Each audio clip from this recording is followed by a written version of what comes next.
Hey everyone, Egman here with another video. Today we're going to look at the red cooler spoilers that were today for me, yesterday for you guys.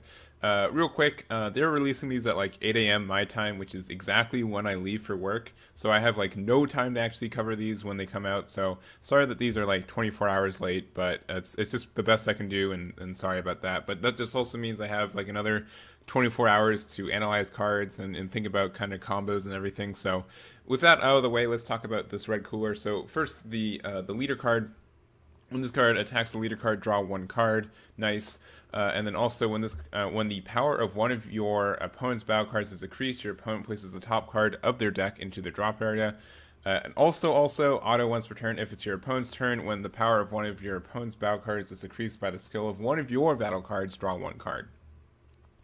All right, so yeah, a lot of text there, but essentially it means we've got a red mill leader, and we also don't have the restriction that Janemba has, where you have to have four or less. This can just be any of your cards can be put in this deck, which is nice.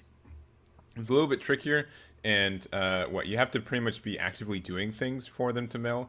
And if you're playing against a deck that doesn't play battle cards, this could be an issue. But yeah, I think this is kind of like a more cool mill strategy that isn't as linear as Janemba, right? Janemba can just win by its leader itself. This you have to have some interaction, which I think is a good thing.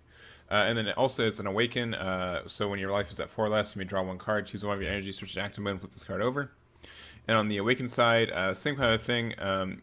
Actually, literally the same thing. So when this card attacks, draw one. When the power of one of your opponent's battle cards is increased by your opponent, place the top card of their deck in their drop area, and also auto once per turn. When the power of one of your opponent's battle cards is increased by the skill of one of your battle cards, draw one.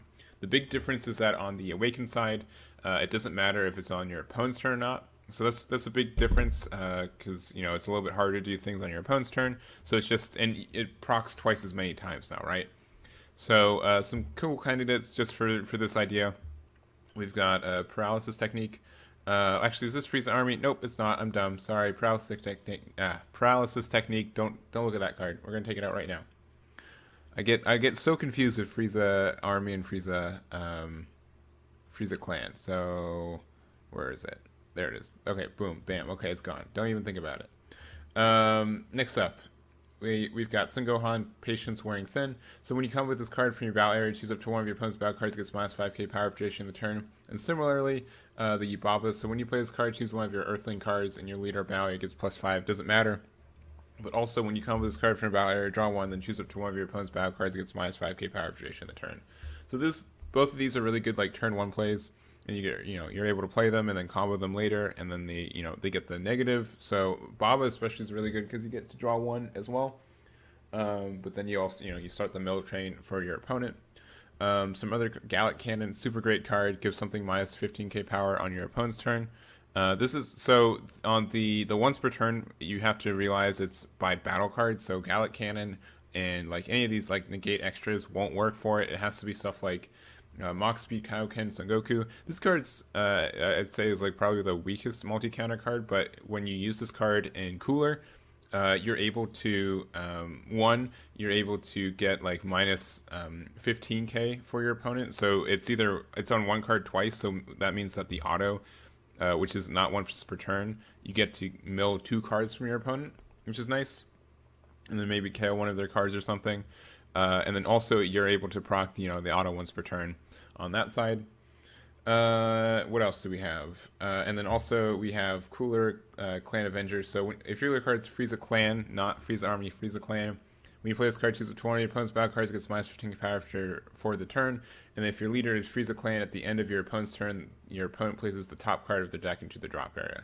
So this just means like this is like really permanent mill, and it's a 15k barrier, so it's kind of sticky. It's not as sticky as it would be previously, but this is kind of annoying to deal with. And then if you like need an attack target or something, that's something there. So there's already a lot of tools, and I'm not even including the cards that were released yesterday, especially since I can't show both of them at the same time right now.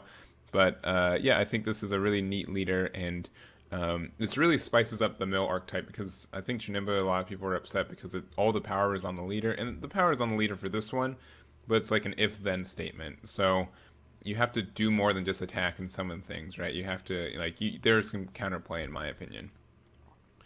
All right, cooler tyrannical assault. So double strike arrival for 1 red. When you play this card, your opponent places the top card of the deck in the drop area, then choose up to 2 of your opponent's battle cards, ignoring barrier, and then get minus 10k power if duration the turn. So if this works all the way through, you're able to this card's just in general stupid good. Like a 20k double strike for 1 red is great. And then also, yeah, ignoring barrier, they get minus 10k power if duration the turn. So you're able to like blow up 2 cards, and then with this leader as well, you're able to draw 1 card when you do it, and then also mill 2 more. Like this is absurd amount of value for arrival. Like this should be like an arrival too, in my opinion, but it's not. So there we go. Combo attack cooler. Active battle for 1 blue. Choose 1 red or blue freeze a clan card in your battle area other than this card. Or sorry, other than combo attack cooler. Return it to their owner's hand and play this. And once per turn when this card attacks or is attacked, choose up to 1 blue or red multicolored card in your drop area and combo with it. So this card's pretty nice, and being able to combo with red blue stuff is great, especially since then you can proc a rival with this card. I don't think there's anything that's specifically good when you combo with red blue, but like an extra 10k is great. King Cold, Astral Tyrant. So it's a 6k dual attack. When you play this card, your opponent places top 5 cards from their deck into their drop area. This is absurd. Luckily, this isn't part of Mill, but like if it was, this would be absurd. Just a 6-drop 5. 5 mil is great. I don't know if it's ever going to be played. Maybe like it's like a 5k combo, so you're not like stuck with it. So if you like need to, if you're if it gets to turn 6, you can just drop this and win. But yeah, I don't think it's alright. Maybe like 1 or 2 into a deck, but not super great.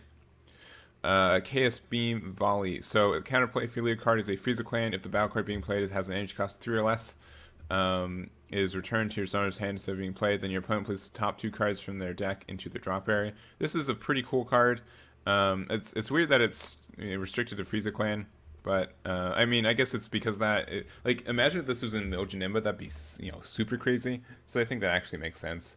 But this is kind of like a worse version of like what preemptive strike and all that. Is that all you got and all that? But I think this is good and has some potential for seeing play. Just because it's 2 energy, but being able to like stop your opponent from being aggressive, I think is nice. King Cold, Imminent Invasion, blocker. If your leader card is a red Frieza clan card and you choose 1 card in your life and add it to your hand, at the end of your turn, look at the bottom card of your deck, and if it's red or blue Frieza clan card with an energy cost of 3 or less, other than this card, other than King Cold, Imminent Invasion, play it, then shuffle your deck. This is a weird card, just because like it doesn't like necessarily help cooler. It's a big gamble, and we've got cards that put stuff like at the bottom of our deck and stuff, but I don't know. This seems like a bit of a gamble right now. I'd have to look at the cards that actually let you put stuff to the bottom. Because if you get if you have this 2-drop and then you get a 3-drop for free, that's really nice. But and this is also okay. This Frieza clan, not Frieza army. If this is Frieza army, you can get it from Frieza's Call, the 1-drop yellow stuff. But yeah, this is okay. We'll just see how consistent this can be, and that's really it. So. A lot of people are really hyped about this leader, and I wanted to just show off a couple extra cards that I put to the side here about it. So something, really just 2 things. First is that you can just use Janemba outright with this deck. None of the Janemba cards are restricted to a Janemba leader. So like you can do like Sake Demon into Childish Heart, and it's already red-blue because that's like the color combination for the set anyways. So you can like use Sake Demon into 3-drop Janemba into any of the 4-drops. These are really good. Demon Sword still is great. You can just remove something from the field, and then they have to mill 2, and it's a critical, which is nice too. I think Reality Bender is going to have to be played. There's some reverse synergy between Reality Bender and Cooler Clan of Adventure, but like if you're trying to like win the game, you can swing with your leader, then combo with all these, and then go into Reality Bender. Since you can just play this for 1, and then at the end of your turn, you force your opponent to mill 2. And then Agent of Destruction, this just is a really good value play. It doesn't have deflect like the other 2, but being able to mill 3 for essentially 3 energy because you untap 1 is great, and just put pressure when it's critical and all that. And you also get a draw card, which is nice. So I think any of these cards are just you'd have to kind of see what is needed for this deck and what's missing and what the kind of like the tempo plays are, but all these cards are fantastic, and so I think they're good for milling as well. And then two other cards. There's Bojack versus an Agent of Destruction and the Bojack Pirate's Pride. A lot of the Janemba card decks right now are going multicolor, usually blue, yellow, and either green or red. And I think this cooler could also do the same thing, go into yellow. Unfortunately, it's not Frieza's Army, so you can't use Cold Bloodlust, but there's just a lot of other tools you can use with this deck. And being able to just play like Bojack for free, and then you get a blocker, you rest something, and then you also have to mill something, or the 3-drop as well. Just being able to one drop negate that also is able to mill something as well. So I think these cards can have some use, and yeah, I mean it's just like it's like a new mill archetype. It has a red leader and a different, slightly different mill strategy, but I think there's enough cards that already you'd want to run anyways, that would make this leader super good with the mill strategy. And yeah, so it's going to be interesting what shows up. I know, I think Janemba left like a bad taste in a lot of people's mouths, so hopefully this is like a more skill. Not, I don't know. Janemba's not like skill intensive. Like there's a lot of like decisions you have to make and everything.